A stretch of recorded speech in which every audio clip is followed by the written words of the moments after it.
وای خدا، از درون این فر چی داره در میاد؟ هر چی که هست رنگ رخساره نشان میدهد از سر درون.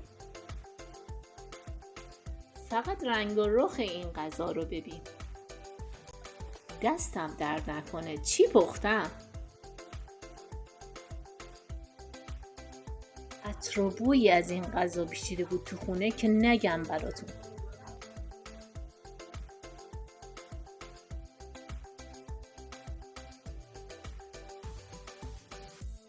اینقدر این غذا خوشمزه شده بود که بچه‌ها حتی صبر نداشتن من اونو برش بزنم.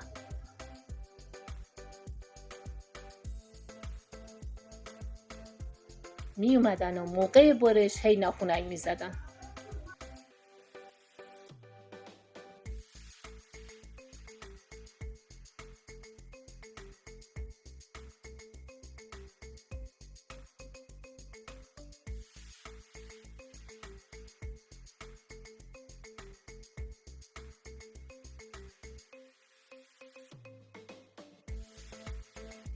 به راحتی یه تیکه برداشتم و گذاشتم تو بشقاب.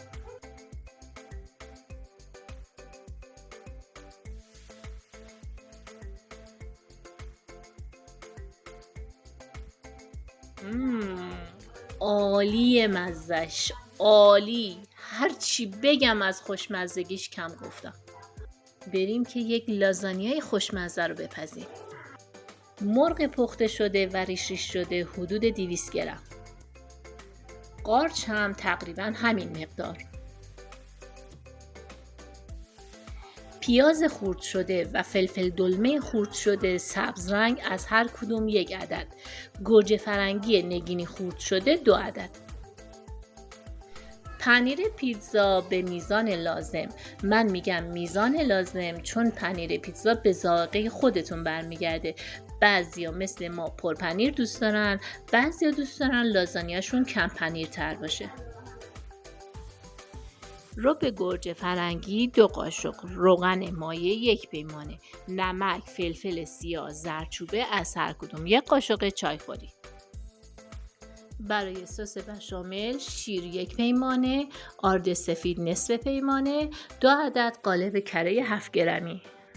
روغن رو داخل مایتابه بریزید و پیازاتون رو سرخ کنید.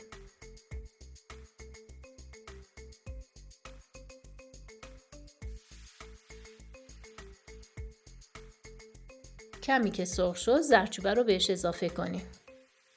بعد از اون هم 2 قاشق غذاخوری رب گوجه فرنگی رو داخل مواد بریزید، هم بزنید تا رنگش باز بشه. قارچ‌هایی رو که شستید و خورد کردید رو داخل مواد بریزین و کامل هم بزنید. اما حواستون باشه قارچ‌ها رو زیاد تف ندین چون قارچ اگر زیاد تف بخوره آب میندازه. کمی فلفل دلمه سبز و گوجه فرنگی نگینی خورد شده هم به مواد اضافه کنید. برای درست کردن سس بشامل کره ها رو داخل مایتابه یا ظرفتون بریزید تا کمی ذوب بشن. بعد از اون آردها رو کم کم اضافه کنید تا کمی تفت بخورن. شیر رو هم آروم آروم به موادتون اضافه کنید تا یه سس 1 دست خوب داشته باشید. اگر دوست داشته باشید کمی نمک و فلفل هم میتونید به عنوان چاشنی به این سس اضافه کنید.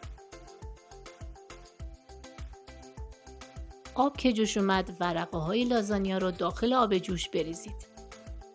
قبل از اون کمی نمک به آب جوشتون اضافه کنید.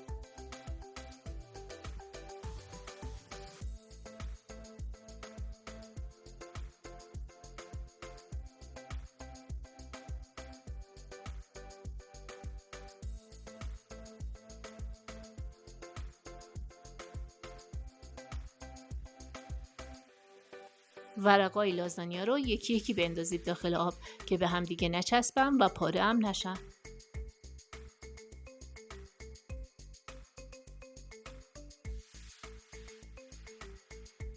ورقا که نرم شدن اونها رو از آبکش عبور بدین و کمی آب سرد هم روشون بگیرین.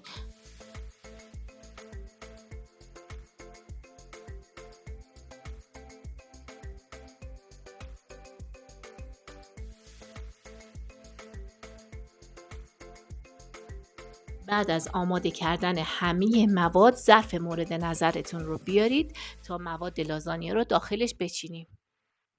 ابتدا ته ظرف رو کمی از سسی که آماده کردید بزنید. چند ورق لازانیا کف اون بچینید. دوباره روی ورقه ها رو کمی سس بشامل بمالید. قارچ های آماده شده رو بریزید. لایه بعد نوبت مرغ‌های ریش ریش شده است. و مجددا تکرار لایه ها. یعنی به ترتیب ورقه های لازانیا، سس بشامل، سس قارچ، مرغ های ریش ریش شده، کمی از ادویه آماده شده‌ای که معمولا درون بسته های لازانیا وجود داره. بیشترین حجم پنیرتون رو در لایه آخر بریزید. ظرفی رو که داخلش لازانیا رو آماده کردید داخل فری قرار بدید که از قبلا روشنش کردید. حدود 40 دقیقه زمان بدید تا لازانیا کاملا پخته بشه.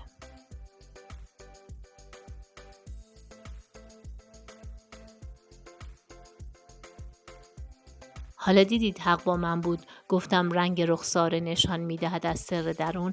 علتش رو فهمیدین؟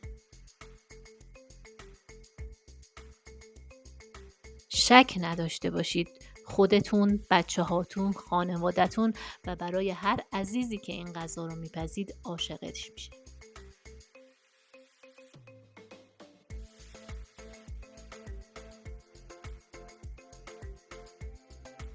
به اندازه دلخواهتون برش بدید و داخل ظرف بکشید.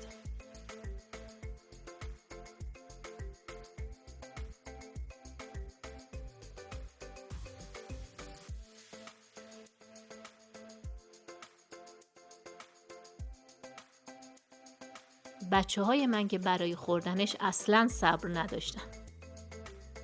بپزید، بخورید و لذتش رو ببرید. نوش جون خودتون و خانوادتون. ممنون از همراهیتون. لایک و سابسکرایب یادتون نره.